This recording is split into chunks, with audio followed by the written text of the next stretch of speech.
Hi hello అండి, welcome to our channel. ఇవాళ మనము సింపుల్ అండ్ ఈజీ పప్పుచారు రెసిపీ ఎలా చేద్దామో చూద్దాం రండి. దానికోసం ఫస్ట్ కందిపప్పు నీట్గా వాష్ చేసుకొని మనము దాన్ని ఉడికించుకోవాలి.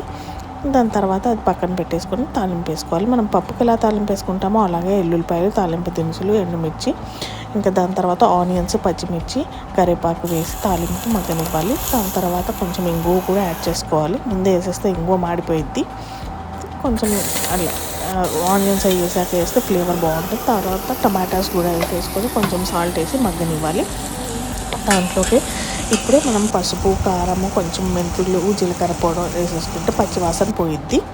ఇది పప్పుచారులో ఇంకా నేను ఏం పౌడర్స్ యాడ్ చేయట్లేదు. కొంచెం జీలకర్ర, మెంతుల పౌడర్ యాడ్ చేస్తే ఆ ఫ్లేవర్ చాలా బాగుంటుంది.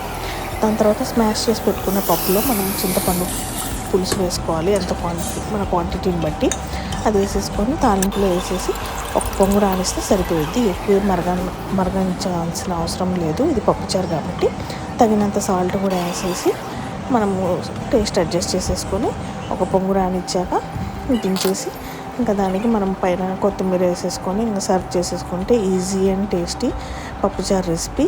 తొందరగా అయిపోతుంది, చాలా టేస్టీ కూడా, చాలా బాగుంటుంది ఫిల్లింగ్గా కూడా. ఒకసారి ట్రై చేయండి.